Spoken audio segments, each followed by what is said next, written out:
Mulnix. He is the host of the Space Shot podcast and our own podcast at the Cosmosphere.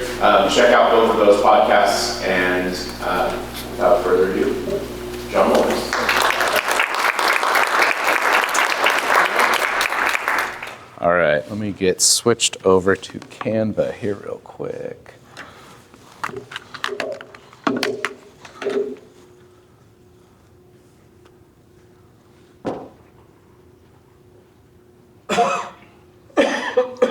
All right.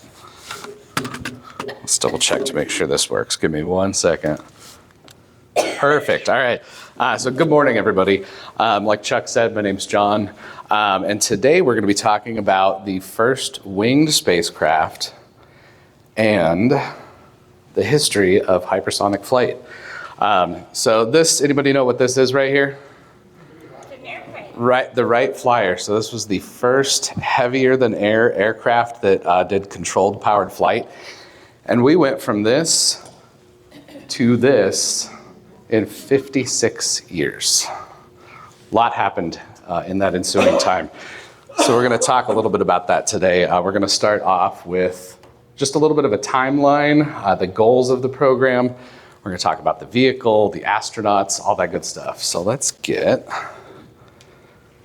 started on the timeline here. So what's crazy about the timeline is we basically, from the first Wright Flyer flight to the X-1, 44 years happened between those two events. Between hitting Mach 1 and Mach 2, it took only 6 years. Between hitting Mach 2 and 3, it was 3 years. And then after that, Mach 4, Mach 5 fell pretty quickly after that. So the time, basically what NASA and then the National Aeronautics Committee were focused on doing is higher and faster during this period. And that's why we had such rapid progress, starting with the Bell X-1. There's a, 90% scale model or 80% model downstairs. Going from that to a rocket plane which could go into space in just a little over a few years. Other things that were taking place at the same time as the X-15 program were human flights. So Yuri Gagarin, Alan Shepard, they did their first flights in 1961, right around the time that the X-15 was flying as well. So there was a lot happening in the space race at this time. Going into later in the 1960s, we had some of the first flights to Mach 5 and Mach 6, so the X-15 broke those barriers as well. The unofficial world record for an airplane was set in October 3rd, 1967. So that was Mach 6.7, and that is still an unofficial world speed record for a winged spacecraft, or winged aircraft. Also during that time, the whole entirety of Project Gemini was from 1965 to 1966. So the two-man space capsule, we got Gemini 10 downstairs. That entire program lasted a little over a year, compared to about a decade that the X-15 flew. Didn't generate as many headlines as the astronauts going up into space, but it really helped lay a lot of foundations for supersonic research, hypersonic research, the space shuttle, all that good stuff. And then here too, towards the end of the program, the last flight of the X-15 was in 1968 in October, right just a few months before Frank Borman, Jim Lovell, and Bill Anders flew around the moon for Apollo 8. So a lot happened during those years. And you might be asking, what's supersonic, hypersonic? So this is just a little chart showing different speeds. So subsonic, you're gonna have little single engine planes, pretty small, couple, maybe 150 miles an hour or so. Going up into supersonic, you have something like the Bell X-1 or the SR-71 Blackbird, which is pretty cool. And then going into hypersonic, that's where you have rocket-powered aircraft. And then after that is a high hypersonic, and that's the space shuttle.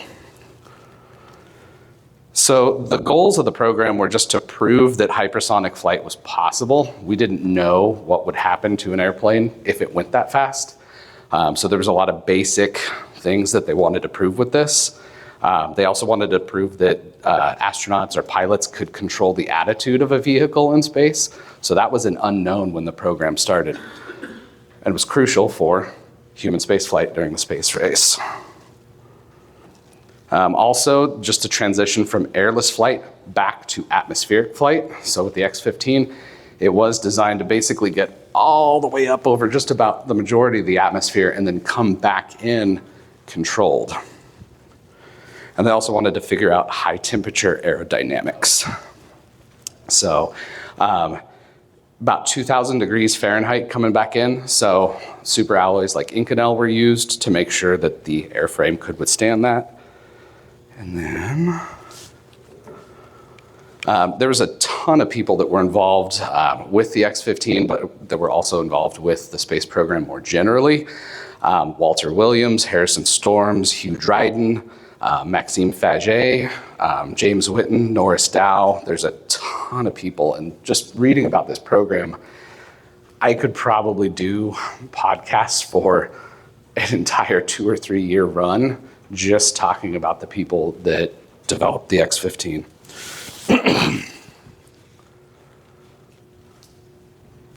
And then the vehicle itself, what's crazy about the X-15 development is the National Aeronautics Committee came up with a proposal for this aircraft, the spacecraft. There were 12 major contractors that were invited to do a proposal for this. It was Bell, Boeing, Chance Vought, Convair, Douglas, Grumman, Lockheed, before they joined up with Martin, and then Martin, McDonnell, North American, Northrop, and Republic. So 12 different contractors. They whittled it down to 4 people, or 4 contractors. Eventually, North American Aviation won. There were some other proposals. Excuse me, let's see. There were some other proposals that were considered for a time.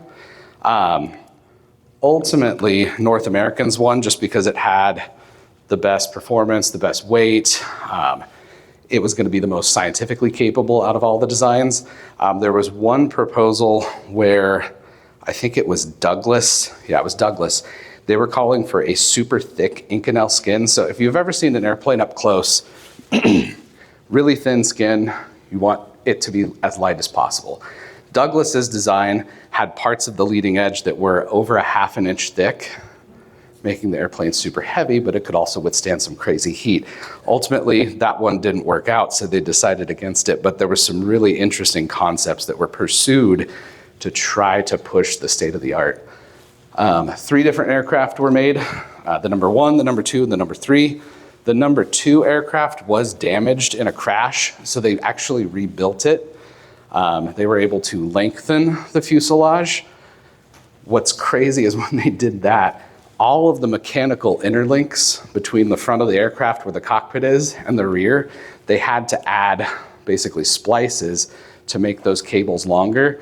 So one of the things that plagued that spacecraft for the rest of its life was those little splicings would come loose. Let's see. The cockpit, state of the art for the 50s and 60s. Today it looks kind of silly just because everything's, those steam powered gauges, nothing digital. They tried different flight controls. So they had one in the center, they had one on the side. Basically, this was a flying test bed. So they wanted to make sure that the astronauts, the pilots, those test pilots could go through and try different things to see what worked. That meant that a lot of these flights were pretty dangerous. For launching, the X-15 didn't take off from the ground like a normal aircraft. It was carried aloft by a modified B-52. There was 2 that were used for the program. And they actually, I don't know if you can see it in this picture, but the tail of the X-15 is pretty tall. And if you go downstairs, there's a model of the X-15. But what they had to do is cut a piece of the B-52 wing out to make sure that the tail of the X-15 wouldn't protrude into the wing. And starting off slow is a relative term with this aircraft. So this is a picture of the XLR-11 that's downstairs. The ultimate engine that was used on the X-15 wasn't ready, so they had to start off with something. This engine, let me get to the next slide because there's a better picture. So they had two groups of those engines. This was able to get the aircraft up to about Mach 3, so it was able to prove some of the supersonic flight for it. Ultimately, it wasn't fast enough to get it to a hypersonic speed, but they had to start somewhere with this. And then got another picture of the one downstairs. So what was cool about this is they were actually able to light each chamber individually, so they could step the thrust. So they were basically lighting them one at a time. So they could do 1, 2, 4, and then so on. So they could control the throttle when they were testing it.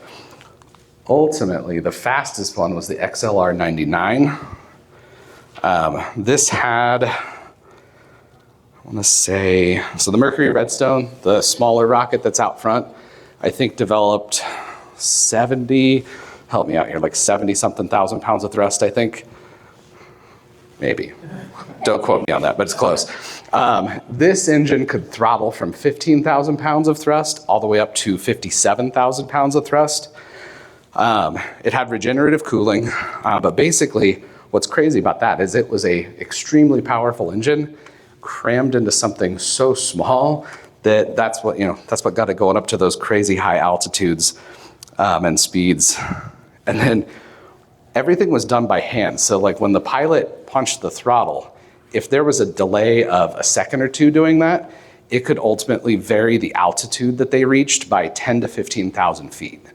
So you have a half-second delay that's higher than most small single-engine planes could go, like for altitude. So like there's just so many crazy things that happened with this aircraft. Let's see. And it was a real kick in the pants is what the pilots described that one as for when they lit it off. This was like what an altitude flight would look like. So they would launch from a B-52, they would go up, they would come back down, and they would land at the dry lake beds. How many of you saw like when the space shuttle landed on those lake beds back in Edwards Air Force Base? That was where they were also landing the X-15, or many of the lake beds around there. This was an excerpt from the X-15 flight manual from a website. It was an enthusiast, sierrafoot.org. He was an engineer that just apparently loves the X-15 program, but he had this scan. And it's hard to see in this text, but basically starting up here at they called it the high key, the X-15 was at 38,000 feet. How many of you have traveled on a jet in the last year or so? Most commercial jets, you're between 31 and 38,000 feet altitude. The X-15 descended from jetliner altitude to touchdown in less than 2.5 minutes. So crazy fast descent rate. And then what was really insane with this too is just, it was like the last 10 seconds before touchdown, or the last 30 seconds, they would jettison the tail, then the skids would come down, and they would land at about 200 knots. So well over 200 miles an hour landing speed. And I've got two videos here real quick. Give me 1 second. These don't have sound, but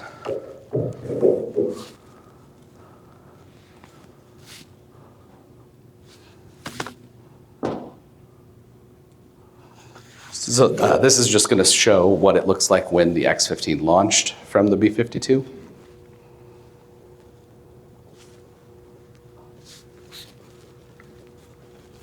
And on this one, it's showing the older XLR-11 engines. So this one wouldn't have been like a flight into space or anything like that. And then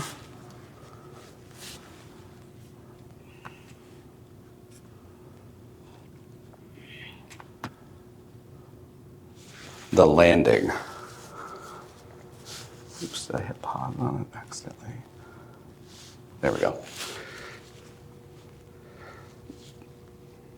So visibility was never good in the cockpit of the X-15 because it was designed to withstand re-entry from space. So they had chase pilots basically relaying info to the pilot of the X-15. That little thing right there is the parachute for the jettisoned tail segment. And then it had landing skids.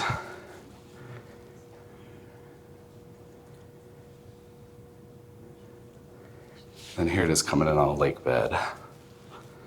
So not a soft touchdown by any means.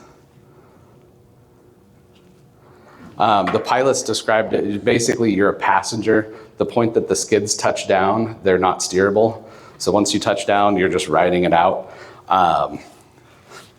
Pretty violent experience there. Give me one sec. Let's see.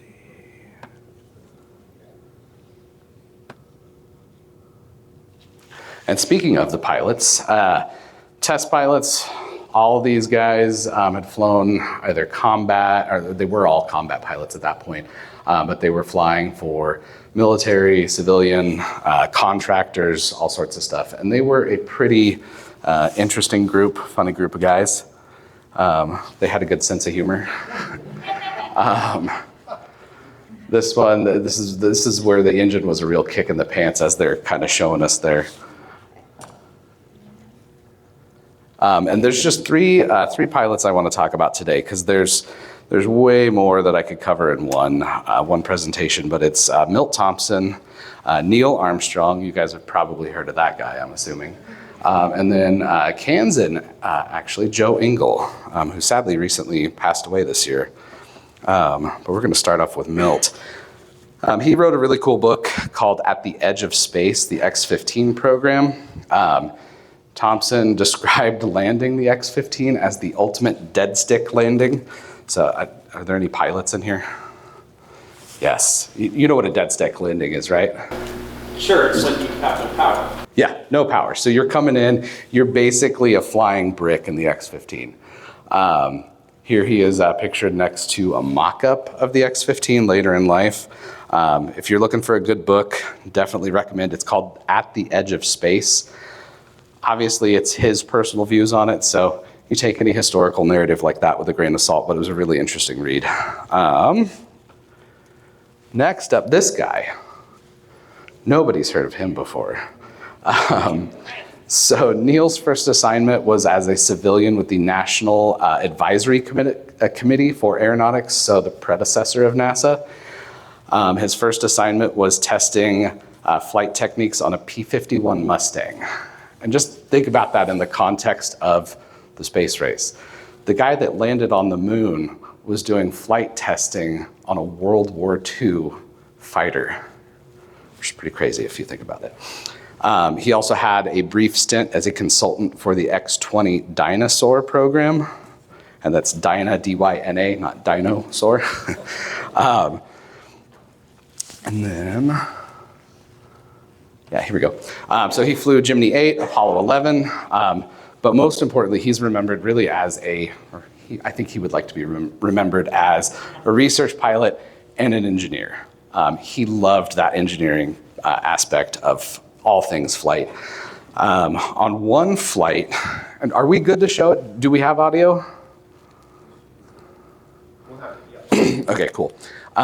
So his re-entry, there was one where he basically overshot and skipped off of the atmosphere in an X-15. It was dramatized in the movie First Man. There are some accuracy things with this scene, but I think it's a really cool representation of what launching and then going into space with an X-15 is like. So we're going to play it here real quick.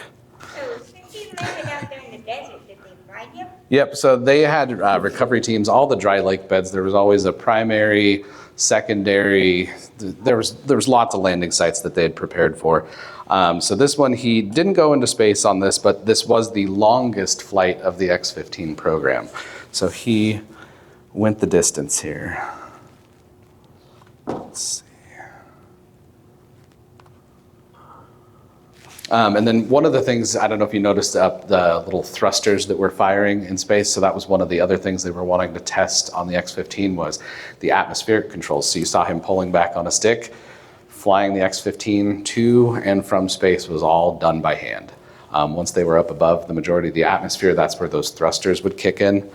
And then the last pilot that I want to talk about today is Joe Engel, who's from Kansas.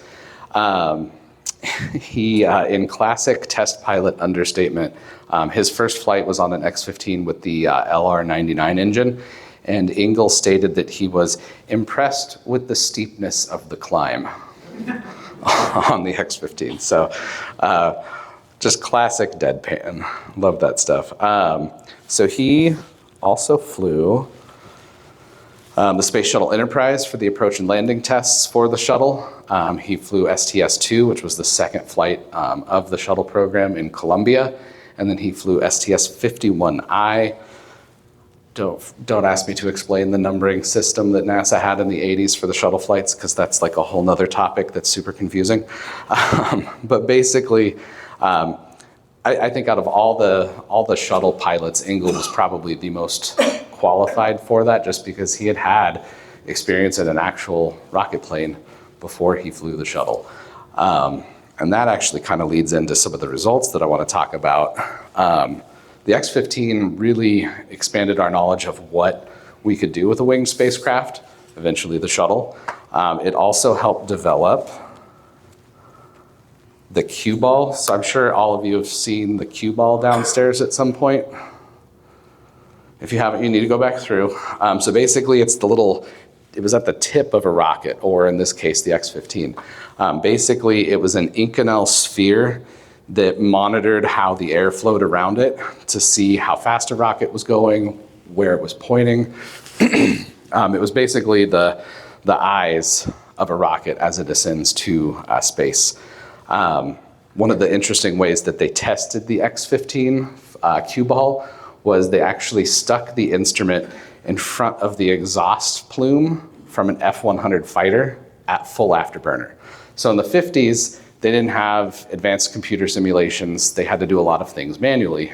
And the test that simulated flight conditions the best was literally sticking this thing in front of a jet engine exhaust, which is pretty cool. For the program, so over basically the 10 years of flights, there was 199 flights of the X-15.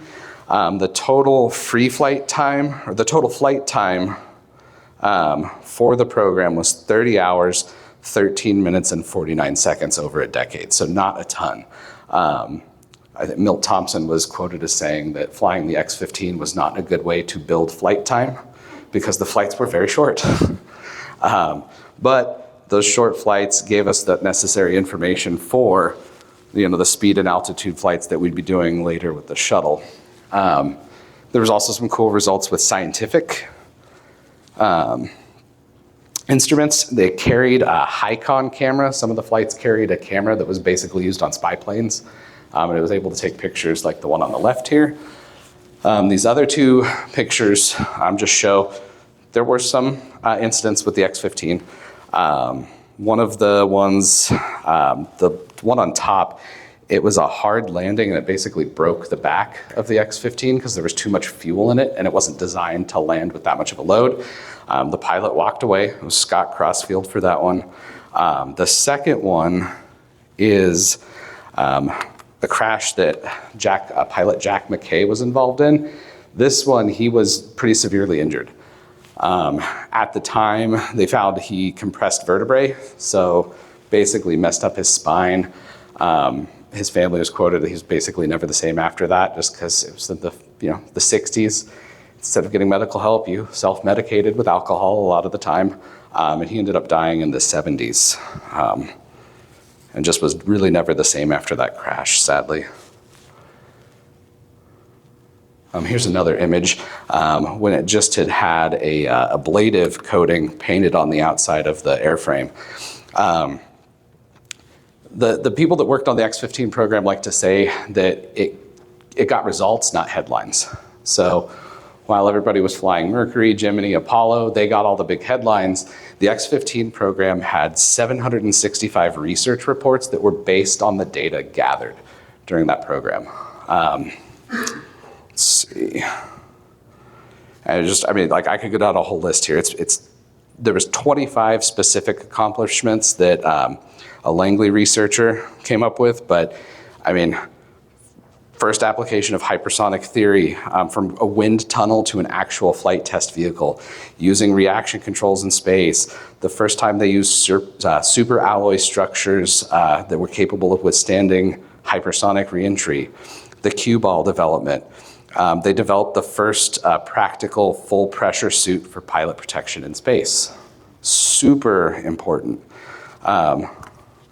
Another part of the legacy, which is also kind of fun, is the pop culture aspect. Charles Bronson played an X-15 pilot in a movie that was narrated by none other than Jimmy Stewart. I really need to watch this, apparently. It's pretty campy.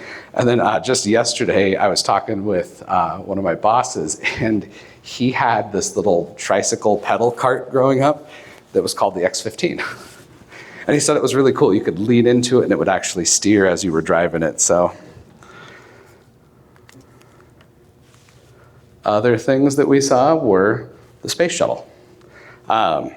So a lot of what we learned about landing the X-15 was applicable to landing the shuttle. And the shuttle's pictured here as it's coming into Edwards Air Force Base, which is where all those landings were conducted for the X-15. And then going more forward to today, you have Virgin Galactic with the VSS Unity, which I think is probably the closest you'd get to the X-15 just because it launches from a carrier aircraft, as seen there.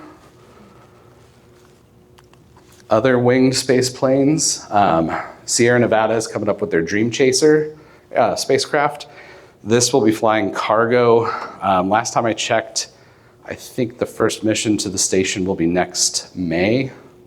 So this will be going to space here soon with cargo for the astronauts up on the space station. And then, lastly, this isn't wings, it's more flaps, but it's still cool. So you have SpaceX's Starship. And if you can see, it's just a few pixels here. That's a person riding a bike. The full Starship stack is actually taller than the tallest building in Kansas, which is the Epic Center in Wichita. So I think that's, I wrote it down. The Epic Center in Wichita is 385 feet tall. Starship stands about 397 feet tall. It's also more than twice as powerful as a Saturn V. So pretty big. That picture on the bottom are the 33 Merlin engines, or the Raptor, thank you. You guys have a Merlin downstairs. So yeah, 33 Raptor engines. They use methane and liquid oxygen, which is pretty cool too. And if you haven't seen a video of a launch of one of these yet, go look it up on YouTube. It's wild. And that's all I've got for you guys today. Does anybody have questions? How many miles per hour is 6.7 Mach? I want to see what the actual speed is. What's Mach 6.7 in miles per hour? We'll ask Siri. So yeah, the question is, what is Mach 6.7 in miles per hour? So the Mach numbers, how you calculate that are tricky. So this is gonna just be rough. Give me 1 second. 5,100 miles per hour, give or take, because it depends on a lot of factors for the Mach number. So, wicked fast. Yeah. When they were controlling things in space, and they couldn't control it with regular ailerons, they were using a little thrusters. Yes, the question was how. What controlled the thrusters? Was it the stick automatically controlling the thruster, or did they have to push a lot of little buttons? How did they do that? So the question was, how did they control the X-15 in space? And there was a few different ways they could do that.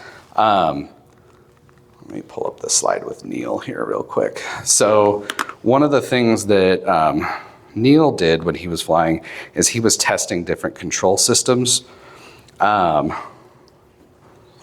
So initially there was the stick for atmosphere. Then there was a hand controller for being in space. One of the later things that they developed was the MH96 adaptive flight control system, which worked at low and high altitudes. So it was always hand controllers. Nothing was like autopilot. It was all done by the pilot, whether it was with a center stick or a side stick. Does that answer your question? It does have a follow-up question. Sure. When you saw the landing, it looked to me like the airframe bent down a little bit in the middle when the forward gear hit the ground. It looked to me like the thing went down in the middle. And you said it was an accident where it actually did crack in half, so perhaps that's the case. Is that right? Yeah, so the question was like when the X-15 was landing, there's some buckling. It was designed to have a little bit of flexibility for like a normal landing when it wasn't full of fuel. But the one that Scott Crossfield flew where he had that accident, he had to abort and landed with basically full fuel. So that's why that extra weight was just more than the airframe could handle, and that's why it buckled. You had a question? Yeah, some of those pictures look like they had pods on the side. Were those fuel pods? Okay, yes. Let me go to that slide. The question was the external fuel tanks, and they did.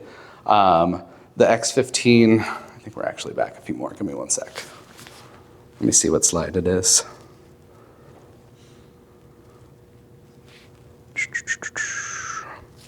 Maybe it was forward. Give me one sec. I want to make sure I find the right picture so we're talking about the same thing. I think it was this one, yeah. So it was able to carry the external fuel tanks. There was talk of doing a experimental scramjet engine, which they never flew a working scramjet engine, which would have allowed for even faster sustained flight. That's really when those external tanks would have been used. Ultimately, the scramjet, even now with today's technology, a scramjet is still, it's always a couple years away, I think is what the joke is with a scramjet. Just the material science in the 60s just wasn't there to make a scramjet engine. Any other questions? Yeah. Are those drop tanks? So they would drop before landing, yeah. And then also the other thing that would drop is part of the tail. So in order to have the stability at hypersonic flight and up above the atmosphere, they had to have tail that was equal on both sides. So then part of this would jettison and be recovered after the landing. Other questions? Yeah, Nick. So you mentioned a difference between supersonic and hypersonic. Is there a number where one becomes the other? Yep, let me go back to that slide. So many cool pictures. There we go. Oh, there's the other picture with the drop tanks too. So the one that, this is the one that Scott Crossfield broke the back on, and that's the X-15 that they did all the heavy modifications to.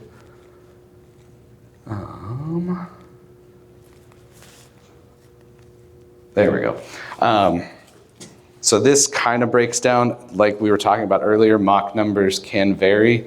That's why speeds below Mach. What? Mach 5 is hypersonic. Yeah, so basically anything from Mach 5 to Mach 10 is hypersonic, and then Mach 10 and above is a high hypersonic.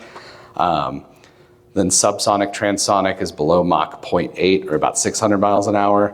Transonic from Mach 0.8 to 1.2 is anywhere from 600 to 900 miles an hour, give or take. And then supersonic is Mach 1.2 to Mach 5, and then 5 and above is hypersonic. I see that all of these have sonic at the end. Is that what they got the sonic boom from? I honestly don't know on that, but that sounds good to me, so we're going to go with it. Yes. Are there any X-15s on display? There are 3. Well, there's a mock-up too, but the 3 that flew are all on display. So the number 1 aircraft is on display at the Smithsonian in DC. The number 2 aircraft is at Wright-Patterson Air Force Base in Ohio. And then the number 3 airframe is, oh goodness, where's that one at? I thought I had that one. That one was the one that was destroyed, so I don't know where that one's on display. The mock-up, I don't know where the mock-up is on display either, but the number 3 was destroyed in that fatal crash. So there was one fatal crash in the program out of 199 flights. So, but when you think about it, I mean, it's still for an experimental test program, it's not the worst odds. So, any other questions? Yeah. On the second model, you said the X-15 had the links and all this. Why did they have to extend? So there was extra fuel tanks, and then I think this was the one that they were going to be doing the scramjet on.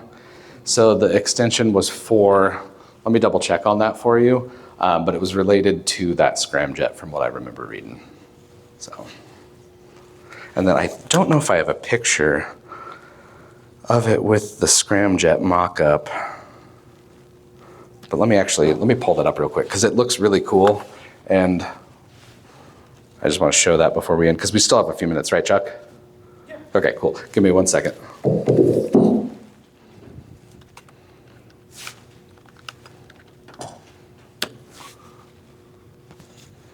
I got to move over here so I can see.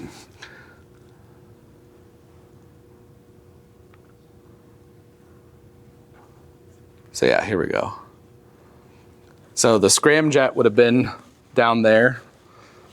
So that was the point of getting those extra fuel tanks, would have been to do the scramjet, if they could make it work.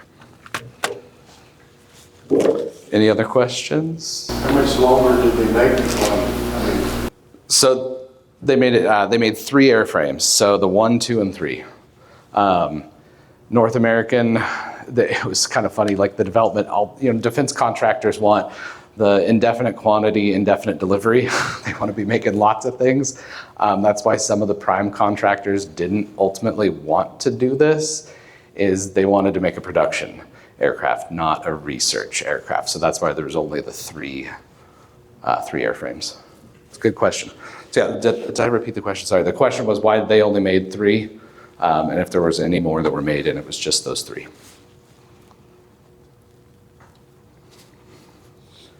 All right. Well, thank you guys for coming out. This was fun. And if you have any other questions, let me know. So thank you. Thank you very much. Not a problem.